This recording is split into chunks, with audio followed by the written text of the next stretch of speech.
Hey, this is Dave DeCamp from antiwar.com. This is anti-war news for Wednesday, January 3rd, 2024.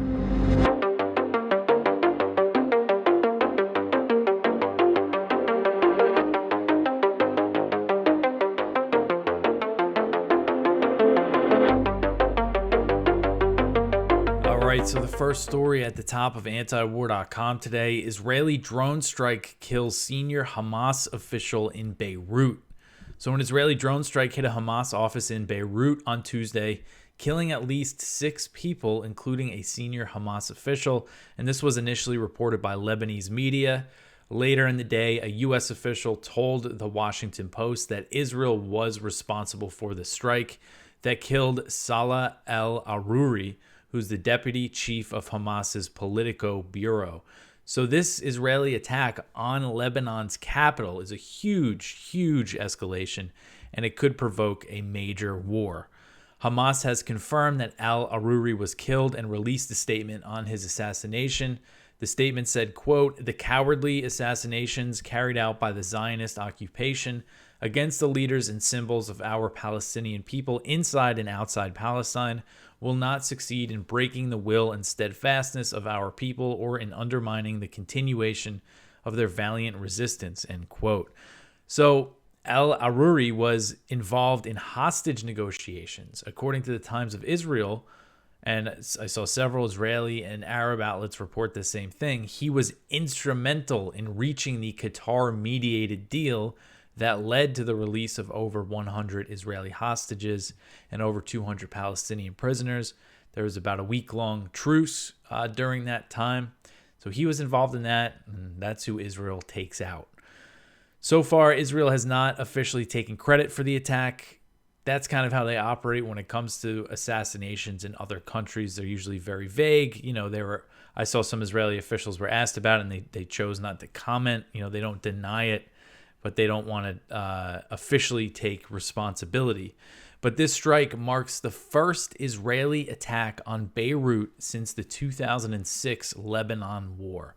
So again, that's how significant of an escalation this is. And Israel and Hezbollah have been trading fire across the Israel-Lebanon border since October 7th.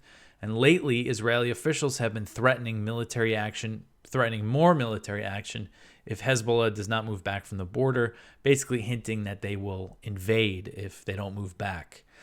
And if you remember, I've mentioned this many times, in November, Axios reported that U.S. officials were worried Israel was trying to provoke Hezbollah as a pretext for a wider war in Lebanon that could draw the U.S. into the conflict. Remember, the U.S. deployed all this firepower to the Middle East, 2 aircraft carrier strike groups. One of the aircraft carriers is actually going home, but there's still a lot of American firepower in the region. And that was done, with the implied threat that if this does turn into a full-blown war, the U.S. would intervene. So Hezbollah has said that the Israeli drone strike in Beirut will not go unanswered or without punishment. And there was a lot of Hezbollah attacks on northern Israel later in the day. Haven't seen anything any sign that so far there's been anything more significant than what's already been going on across the border when it comes to Hezbollah's attacks in Israel. I mean, they do have the ability to, really step up their attacks with the types of missiles they have and stuff. So definitely got to stay on the lookout for this thing really escalating. I mean, again, this is a huge escalation. A lot depends on what Lebanon does next here. And no sign that the U.S. is considering, ending support for Israel for doing something like this, doing something so reckless. And this was, a suburb of Beirut, residential area where they launched this drone strike. All right, the next one here, Israel rejected a Hamas offer on a new hostage deal. So this was reported by Axios on Monday. And the report said that Israel rejected an offer made by Hamas through Qatari and Egyptian mediators on a new hostage deal. The report, which cited unnamed Israeli officials, said that Israel received the offer on Sunday and conveyed that it was unacceptable the following day. The proposal included a 3-phase process that would have started with Israel beginning to pull its forces from Gaza and Hamas releasing 40 hostages. All the details on the proposal were not clear, but this deal would have, the idea was to end the Israeli attack on Gaza, end the war altogether once the final phase was implemented, which would have involved Hamas releasing all of the Israeli military personnel that it has held captive. But Israeli officials have vowed that the assault on Gaza will go on and continue through the entire year of 2024. One Israeli official said, quote, "The proposal we received from Hamas on Sunday was totally off base, and we asked the mediators to try and produce a more acceptable proposal. They're working on it, and let's see what happens," end quote. So while Israel rejected the deal, Israeli officials said the proposal showed that Hamas is willing to negotiate despite previously saying that there would be no talks until a full ceasefire. So look at the timeline of this. On Monday, this report was on Monday, these Israeli officials told Axios that they thought Hamas might be serious about negotiating again. The next day, they kill one of their negotiators. I mean, it goes to show they just want to keep this thing going. And, you know, I've seen, I think, unconfirmed reports that Hamas said that they're suspending all negotiations now, but I'm not sure. I couldn't really nail that down tonight, but I'll look more into that tomorrow. But I mean, that's kind of what I'm expecting the reaction to be, is for negotiations to be completely ended now when they just kind of restarted again. All right, so the next one here, only 15% of Israelis want Netanyahu in power after the Gaza war. So only 15% of Israelis think Israeli Prime Minister Benjamin Netanyahu should remain in power once the Israeli campaign in Gaza is over. And this is based on a new poll published Tuesday by the Israel Democracy Institute. Former Israeli Defense Minister Benny Gantz, a member of Netanyahu's war cabinet, member of one of the opposition parties, he's received more support. 23 of the respondents said that he should take the position after the war, while 30% did not name their preferred leader, but they don't want Netanyahu. So despite this little support for Netanyahu, the respondents favor the slaughter that's happening in Gaza, the slaughter that Netanyahu is overseeing in Gaza.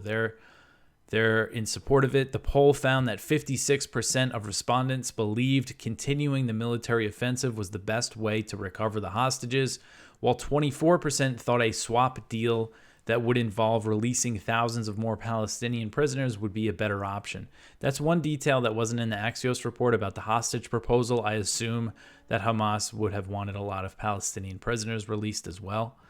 But it does seem like, I don't know the full, what every hostage family member thinks, but just from seeing what's been happening with the family members of the people who are still being held hostage in Gaza, it seems like they overwhelmingly support some sort of deal to get their relatives, their family released.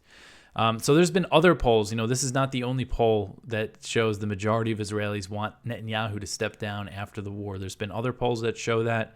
And this gives Netanyahu, and this is something I mention a lot, but I think it's an important point to really drill home. Netanyahu has every incentive to keep this thing going. He has every incentive to provoke a major war that would drag the U.S. in. If he wants to be a wartime prime minister, if something like that breaks out, really if Iran gets involved, the U.S. gets involved, it's across the region, that's going to go on for a long time. And, I think that's something he might want, Netanyahu, especially just the drone strike in Beirut. I mean, how can that benefit what Israel says they're trying to do in Gaza by killing that guy in Beirut, this exiled Hamas political official? All right, so the next one here, Israel prepares to defend itself against genocide claims. So this article is from HuffPost, and it is about the ICJ case against Israel that's being brought by South Africa. So Israeli officials have said that the country will defend itself in next week's hearing at the International Court of Justice, days after South Africa called for proceedings based on its accusation that Israel's committing genocide against Palestinians in Gaza. The move is rare considering Israel often denounces the United Nations top court as biased against it and rarely cooperates in international cases involving Israel. It appears to be a signal that Prime Minister Benjamin Netanyahu's government is concerned that the charges could taint its reputation among other nations. I would say its reputation is already pretty tainted. But on Friday, South Africa launched the case at the International Court of Justice in The Hague, alleging that Israel's military campaign in the Gaza Strip is genocidal in character because the mass death, destruction, displacement, and starvation of Palestinians without regard to the lives of women, children, journalists, and humanitarian workers meets the qualification of genocide under international law. South Africa can bring the case under the Genocide Convention because both it and Israel are signatories. The case itself could take years. However, South Africa has also asked the court to issue an interim order for Israel to immediately cease military operations it alleges are meant to destroy Palestinians in Gaza. And I think it's very clear that what Israel's doing is meant to destroy Palestinians in Gaza and make Gaza uninhabitable for them, so they all either leave or die if they stay. That does seem to be Israel's goal here. So I saw something, again, I just kind of saw this before I started recording. There's rumors that Alan Dershowitz might represent Israel at the ICJ, which would be something. He was, Epstein's lawyer. I'm sure most of you know who Dershowitz is. I always think about that debate he did with Norman Finkelstein on Democracy Now! They should have Finkelstein represent South Africa. Okay, so the next one here. President Biden will not consider limiting military aid to Israel. So despite the mass slaughter Israel is committing in Gaza, there are no serious discussions within the Biden administration about cutting off Israel or placing any conditions on military aid. This was reported by the New York Times on Sunday. This might sound like a familiar story because I've covered similar things before, but I think it's important to reiterate to show that all this talk about concerns about civilian casualties, concerns about what's going to happen after the war, it's all just talk. They're still supporting this thing to the hilt 100%. So the report detailed President Biden's commitment to supporting the Israeli campaign, saying that he has involved himself more intensely in the conflict than almost any other issue in 3 years in office. And that's really incredible when you think about it, that this is a war. What possible benefit could it be to the American people to support what Israel's doing in Gaza? And this is what he's devoted most of his energy to in his 3 years in office. President Biden has had tense conversations with Netanyahu and has made meager efforts to get Israel to change its tactics, but refuses to use any leverage that the U.S. has over Israel, like all this military aid. And it's not just a little military aid. They're basically providing all the bombs that Israel's dropping on Gaza. They wouldn't be able to be doing what they're doing without that. So at the same time, you have Israel recognizes that the U.S. is its main backer, and they don't want to totally blow off everything that Biden is suggesting.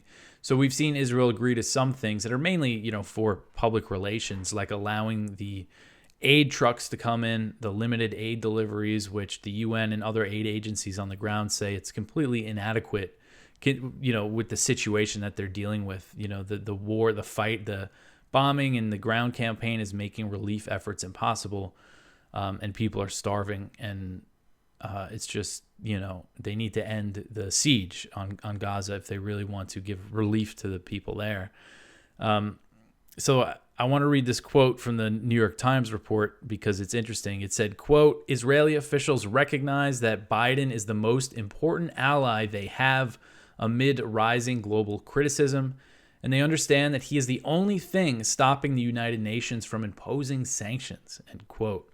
So besides the unconditional military support, the U.S. also provides political cover and vetoed or worked to water down several resolutions at the UN Security Council that called for a ceasefire in Gaza. It'll be interesting to see how the U.S. approaches this ICJ case with the genocide case that South Africa's brought. I haven't really seen much about the U.S. responding to that. So the death toll in Gaza surpassed 22,000 on Tuesday, according to Gaza's health ministry. That includes over 8,000 children, and over 57 Palestinians have been wounded, nearly 90% displaced. And Biden is happily supporting this. And that was demonstrated by this past Friday. His administration once again bypassed Congress to get more weapons into Israel's hands, and those were artillery shells.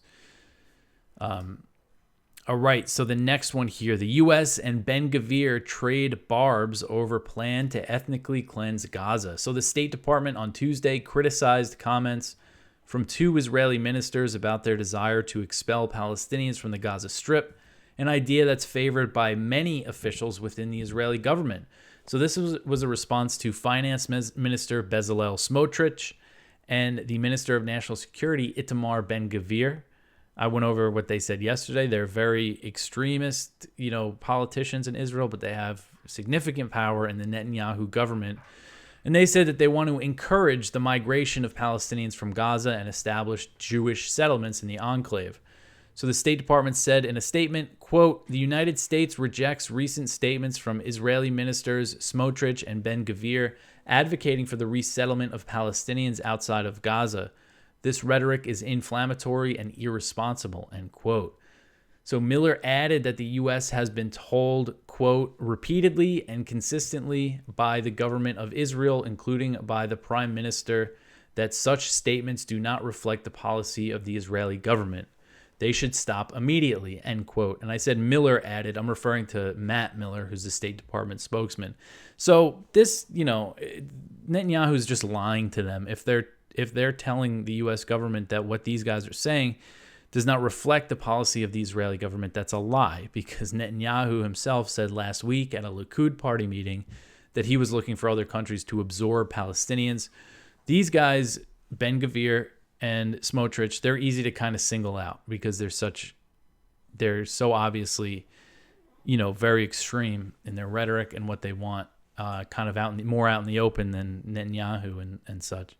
So we kind of see this. Biden mentioned Ben-Gvir when he gave a speech recently saying he's got to change. Netanyahu's got to get these guys out of his government. They're crazy. But it's also Netanyahu and other officials in different parties in the Knesset. This is not a fringe view. They want to just kick them all out.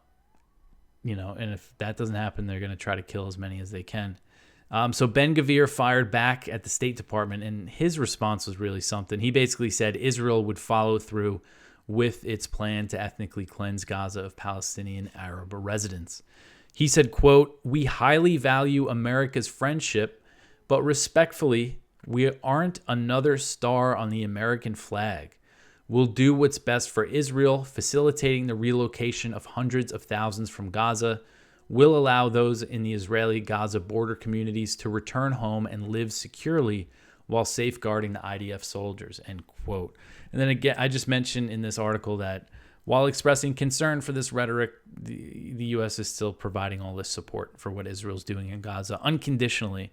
But yeah, Ben-Gvir basically just saying, his response, "We're not a star on the American flag." And they're still going to keep sending these people, this government, all this military aid. Again, he's the Minister of National Security, and he's basically in charge of the Israeli police, as far as I understand it. He's not just some fringe official anymore, some fringe member of the parliament. All right, so the next one here, Israel maintains onslaught as Gaza death toll tops 22,000. So this article is from Al Jazeera, and it's kind of just a summary of Israeli airstrikes Monday into Tuesday. The reason why I wanted to post this is because we saw that Israel said they were pulling some troops out of Gaza, and it's not really clear if that means things are going to wind down. But so far they're not. They've really kept up the airstrikes. The total death toll stands at 22,185. And this, again, was on Tuesday. And the health ministry said that in the previous 24 hours, 207 Palestinians were killed in 15 Israeli attacks across Gaza, mostly it looked like in southern Gaza. So, still very intense, relentless airstrikes and artillery and tank shelling going on in Gaza. All right, so the next one here, the UK has nothing left in its military stockpiles.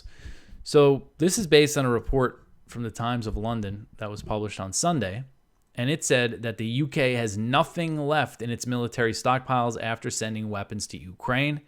The report said British and other European officials were cranking through the gears to ramp up weapons production to continue fueling the proxy war, even though it's clear Ukraine cannot win on the battlefield. The report said, quote, Britain's military intelligence chiefs believe Ukraine cannot win the war against Russia in 2024 because it does not have the manpower or the weapons for a big battlefield breakthrough, end quote.